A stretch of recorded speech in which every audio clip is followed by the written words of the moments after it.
For those with good taste. So let's get into that review, Matt. That review of WandaVision we've been just teasing this whole way. Yeah, I mean, you've been teasing. I've been kind of clamoring just to see where your head's at on it. Before we do that, though, let's remind everybody at home, go ahead and give this video a like. Maybe comment. Let us know what you think about what we've talked about so far. Give us your thoughts on WandaVision going forward, or how you thought of the entirety of the series, where it leads things going forward. And as well as that, make sure to hit that subscribe button. Please. Yeah, and if you haven't watched WandaVision, we're about to spoil the shit out of things. Yeah, so get out now. Because there's no like non-spoiler and then spoiler. It's just we don't know how to like draw that line in our brains. We don't got it. We're not good with boundaries when it comes to not spoiling things, so be prepared to be spoiled. I know boundaries. He doesn't know boundaries. I beg to differ, because I would say that your boundary on this is way off. Okay. We'll find out. You think you feel so much different than me. What are the like? Is it okay? Like, if I completely disagree with you, can I come across this table and slap you? As long as they slap the like button. Yeah, hit the like button. If I get to 5 likes, I get to slap Lenny. Awesome. That's on recording. Okay. Sweet. So what'd you think of WandaVision, Len? So let's remind people at home, for me, how it's been for me, rather. I've watched no WandaVision since episode 5. Yes. Which is great, because you can explain your journey to the fans, and we can bring this to a close. I banged out like 2 hours like it was a movie. Sure. Of this. In the one major conclusion I felt by the end of 4 more episodes, right? Yes. So by the end of the next 4 episodes, while they had their highs and they had their lows, I thought my main takeaway was that this peaked at episode 5. Okay. I require elaboration. I think that the show had a certain level of anonymity, in like tension that they had built. Like, there was a lot of questions in what was going on. We didn't know who was doing what. We didn't really know what was going on inside of the world. We were getting some answers, but we still didn't know anything. And I thought it had built to this really, really awesome peak. And I just didn't feel like the next 4 episodes paid off quite the same way. I didn't leave with the same feeling. Okay. There were no major surprises. I also I did a really good job of avoiding any spoilers or anything of that nature. Like, I was able to, like, of course I caught headlines here and there. Yeah, but that doesn't spoil it. But like, I had heard friends talk about some things along the way, and like, people had told me how this had like, they had to go back and rewatch Ultron because this series like reshaped the way that Ultron looks. I wouldn't agree with that. So maybe in a way like that can negatively impact in a way too your like expectations on something. But because I definitely found myself watching it saying like, when is the thing that's going to really alter like Ultron? And maybe it did happen, and I'm just not. I might need to because I think what I want to do now is rewatch it 1 through 9 in its entirety. Yeah, and see, because it's definitely with a series like that. There's going to be stuff that you miss. And there's of course moments like I'm human. I might have looked down at my phone, whatever it might be, and it takes you in and out. So but I think that's more of a commentary on. I felt that during those 4 episodes that it didn't hold my attention the way the first 5 did. Yeah. What do you think? Yeah, you think I'm far off on that? No, I don't think you're far off, but I can certainly understand where your conclusion is. Right. I can certainly understand how you could have came to that, and I think for me the next 4 episodes, since we talked about this last, gave me something. You guys know I'm a sucker for storylines. It was able to close a lot of doors for me and help answer questions. But at the same time, my only dig at the conclusion of this show was they did a very good job, for me at least, closing a few doors. But then that final 10 minutes of that last finale episode doesn't really make a ton of sense to me. Mm-hmm. So while the show, I think, did very well for me up until that last 10 minutes, each episode just gave me more and more of an understanding of who Wanda Maximoff is. Because up until this point, she's always been this character who we know is pretty powerful. We know she has a lot of potential to be a great hero or a potential disaster. In this show, from the moment we're introduced to Agatha Harkness, mm-hmm. great turn. I thought the introduction to her character was done really well. When we're introduced to her, then we get the inside scoop to how Wanda's kind of existed throughout this universe. For everyone who saw her in Endgame and Infinity Wars, she was, Vision's love interest. She was kind of dealing with the aftermath of Sokovia. There was all this questions hanging over her head, but we didn't really have an idea of who she was. Yeah. We get the backstory of the family interaction when she's a kid, how her family was impacted from the wars and how her family was killed. Then we get how her brother's taken away from her and she's, having to cope with so much loss without really being given an opportunity to express all of this. And when the show took that turn for you, for me, it was just an opportunity to understand a character who, to me, in the grand scheme of things, isn't probably going to be extremely important, but is going to be a role player in future movies or future series. I actually don't know if I agree at the end there, but I think the biggest takeaway I had is from a character perspective, this was great. Yep. I love Wanda and I loved Vision. I loved what this series did for both characters because I think it made you fall in love with them even more, to your point, because you were able to get this bigger level of backstory to it. I don't know if I was really sympathetic towards Wanda at the end of the series. So I don't know if it succeeded in that regard. Well, so can I stop you there for a moment? I think sympathy was the feeling that the ending wanted you to feel, but you didn't feel it because you shouldn't have. Wanda was torturing these people. There's no comeuppance. Like there's no. And I think that's where I say that like it peaked in 5 because like it was building to like there was so much tension with her, with him. Like you didn't know at the time, you didn't like Vision was starting to kind of clue in. Wanda's over here and she's controlling and pulling a lot of the strings. What is going on with the neighbor? She seems a little weird. Like what's up with all of that? People are coming up from the ground. There's just all these questions, right? And it's like by the end of it, there's not like the last episode just doesn't pay off the way it should because you get a very standard Marvel fight, right? Like, The Vision stuff. Vision's fight was cool for the most part. I like them phasing in and out of each other. The intellectual battle was more and for then me. like it comes to a screeching halt. I like that, but the Wanda fight was like no, and I think that's where it'll lose a lot of its meaning and its value. I think if you're interested in great battle scenes, that last episode is going to lose you almost immediately. No, and I believe we've said along the way, or at least I have, that I look more forward to Falcon and the Winter Soldier. I almost did it. I know. I saw the C coming out of you, dude. Because I knew I was like Falcon, Captain. Yeah, so Captain Falcon and the Winter Soldier. Yeah. So like that's going to be more my speed. Again, the character work great. I like you don't think that this necessarily leaves me. It left some questions. The thing I didn't agree with what you said actually was to say that she's not going to be a main character. I think if anything, this positions her as one of the OP. No, so I think I misspoke. So I realized that just as you were saying this. To me, she is going to play a much bigger role. Obviously, she's been stated as being more powerful than the Sorcerer Supreme, which at this point is Doctor Strange. Mm-hmm. She does have to play a bigger role. We don't know if that's a good role or a bad role. I don't think that that's really been established. The reason why we don't have those questions or those answers is because if you're watching that episode, you're watching her be looked at as a villain from the public because she's been mentally torturing them and keeping them enslaved for her own selfish reasons. And at the end of it, Monica Rambeau might be the most useless character ever in this show. She just says things like they'll never understand what you did for them or what you gave up for them. And it's like, no, Wanda fucking terrorize these people. Well, it's like, people lose things all the time. Yeah. And that's like it's especially a weird message when like you essentially in ways mimicked like the pandemic, like unintentionally. Yeah. But like, you have people living in a bubble and containment. It's a little too stuff real. Like that, right? And people during like the real world are losing people all the time. Yeah. And they don't have this kind of a resource. But this person who's an all-powerful being who's supposed to be like a positive influence.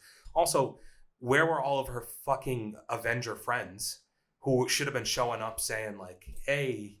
I mean, the Falcon and the Winter Soldier don't show up until next week, so we'll figure that out. Yeah, I guess, we'll have... we should give them the benefit of the doubt because they will answer some of those questions, sure. I suppose.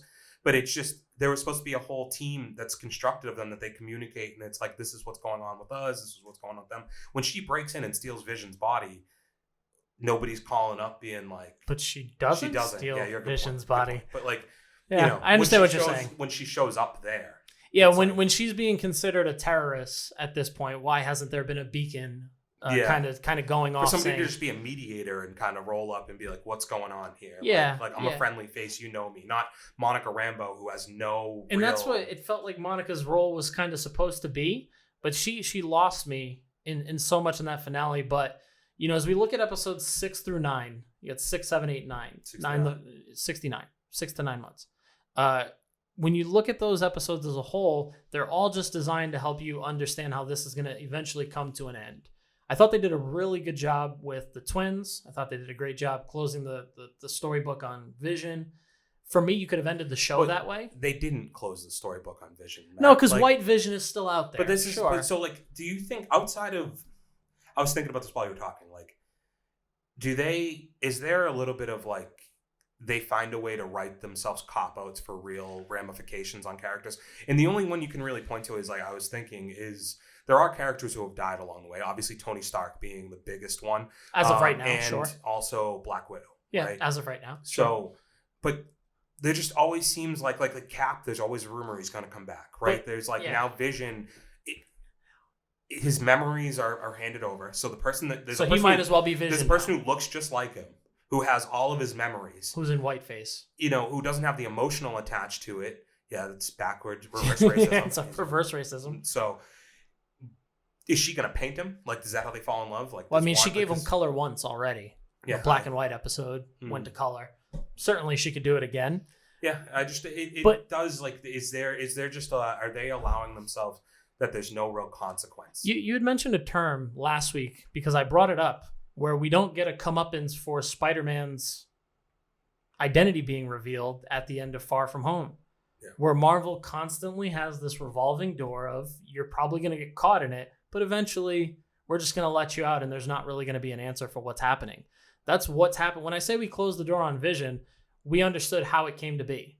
So she was able to use whatever fragment of the Mind Stone to make him this entity or this being. Sure. I mean, the one, to shoot them some bail as a long-term wrestling fan, long-term booking is not an easy thing, right? So they've been at it for 10 years, and I think they've done a pretty good job. And now it's like it's easy because they've given us so much to like point out little things along the way. But in totality, I think they do generally build the story pretty well. But I am concerned that first of all, Wanda has no consequences. Vision, there was no consequence. Like he that should be like, when it doesn't... Okay, here's a new question. Does it tarnish the way you look at his death in Infinity War?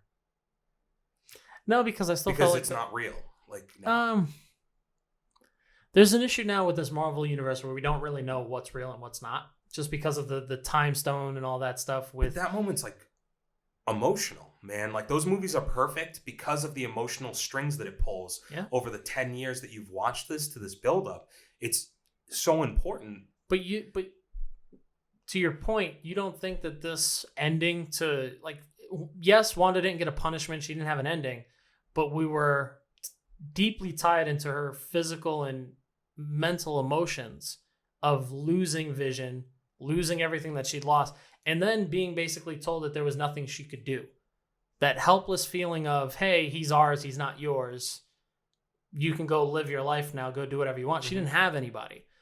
It's a little too realistic, or a little bit too close to home for everyone during this pandemic. Now, we just have to figure out what she plays in this bigger scheme of things. But in this show, you're given all of the possible emotion of, she lost him. She tried to bring him back in this fake world. I mean, she lost her kids too. We don't really acknowledge that as well. Potentially lost her kids, because the kids are real. Like, that's one thing it does leave us with in the post-credit scenes, is that it's like, thank you for choosing us. And then you hear them crying. I right? know, so but they're possibly out there somewhere. And okay, the last question coming out of this will just be, where are we going? So she's going to be in Doctor Strange, right? She's filming that right now. Yeah. And she's going to be in that. Look forward to see what the role she plays in that. I assume she's going to go to learn from him, maybe? Like, is that why they're together? She's already learning, and we get that small image of her reading the book of darkness, whatever it's called. Mm-hmm. So that does bear the question: is she going to become this evil Scarlet Witch, or does she team up with Doctor Strange and possibly learn to use her powers for good? Yeah, well, I look forward to seeing. Oh yeah, give me some Benedict Cumberbatch. I definitely all day want long. to see. It seems like we'll probably get a season 2 at some point with the kids being in play. I don't think they'd go with a movie for her. No, I think Billy and Tommy, they're going to be sitting on the bench until we can revisit exactly what are the ramifications of this world that she built. Maybe we get WandaVision 2, and it's where they're going through like the dimensions looking for their That's kids. actually, ooh, look at you, There you go. pitching storylines. I was going to say that they just get adopted by White Vision and just have that awkward little family dynamic. They make a sitcom out of that one. Yeah, why not? Like, hey, I know I'm not your real father, but God damn it, I have his memories and you will respect me. Yeah. I don't know, man. Could be a really good place to go Sounds with like it. the worst stepfather. But I think that leaves us with the clamoring of wanting to watch Doctor Strange 2. And to your point, next week, we've got Falcon and the Winter Soldier. It's the big one. It is the big one. It is a big one. They're all big. Like you told me earlier, they announced the date for Loki. Yeah, June 11th. June 11th. So that's the next one up. So I mean, this is awesome, right? Like this is, man, like TV from home is like, we talk about this so fucking much, but TV from home is nuts, dude. What else is there to talk Like about? it's fucking nuts now because it's like, okay, I'm gonna get all this sick fucking Marvel action every single week, while also March 31st. Gotta say it in every episode. Fucking Converse Godzilla, dude. Like, Dude, I thought we could get through one episode. It's just, and then we have all those movies we talked about last week, all those like trailers that we reacted to. Like we have all of this stuff, and it's too much, man. It's like it's fucking overwhelming. You had actually said way back when we were ranking the streaming services that when Disney starts releasing all these new Marvel features and productions, are we going to get to a point where it's too much? Having just finished WandaVision and having Falcon and the Winter Soldier right on its heels, how do you feel with that statement now? It's definitely not too much in the sense that we've been starved for it for so long. Yeah. I mean, I was actually thinking about, I feel like they're doing concessions at the movies again. This is like our greatest hits. I feel like they're doing concessions at the movies again. So I was considering going again, but I was looking at the only movie I could consider going to see is like Raya and the Last Dragon or whatever it's called. I'm like, it seems a little creepy. I'm going to wait for that to come off Premier Access for Disney Plus, and I'll be watching it for sure. I'm hankering for some popcorn though. But I think we're all just clamoring so much for this shit at this point that it's just keep it coming. Yeah. Keep it coming. Like The Walking Dead came back. Dude, I'm fucking hitting them all. Wait, dude, if you've watched any episodes for the last like 6 months, you know that we're hitting the headlines right now. This is my long-term storytelling where it's like, this is my end game. I can hit every Easter egg over the past, except ours is just like 6 months. So. Yeah. Well, I mean, at the end of every episode where you're like, let me get all these headlines in and Godzilla versus Kong. Yeah. We're making sure to tie up all of our loose ends. All right. So this is where we'll leave you with this just like trailer of Shitstorm. Easter eggs and like whatever else just happened here. I've gotten some interesting feedback on my last post regarding WandaVision. So hit us in the comments, guys. Stay out of my DMs. Hit us in the comments. Let us know what you thought of WandaVision. Was I way off? Was he way off? Or are we spot on and don't really get anything wrong? I think we're going to lean on that side of the spectrum. And if you are going to DM him what you, like me first, what you DM him, just because I want to know. Intrigued. Yeah, there's so many me DMs that intrigued. are possibly for Lenny that I just keep just rummaging through and deleting before he reads them. Fucking A. Make sure that you send it directly to him. Also, hit us in the comments, goddammit. Subscribe, like, because we're gonna be right back in here in Good Taste Studios doing it again. Like Probably next week. Like I have a cot in your living room, dude. We're gonna be here, right back here. I threw that out. That's a what? Till next week, guys. We're out. I'm sleeping with Bailey again. Peace. Later, guys. Asshole. Bailey agrees.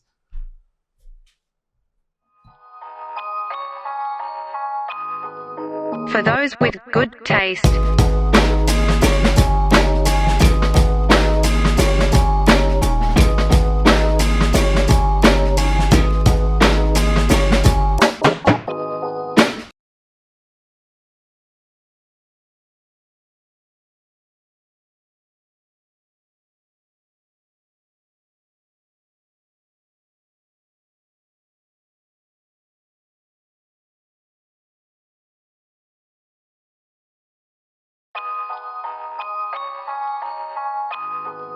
For those with good taste.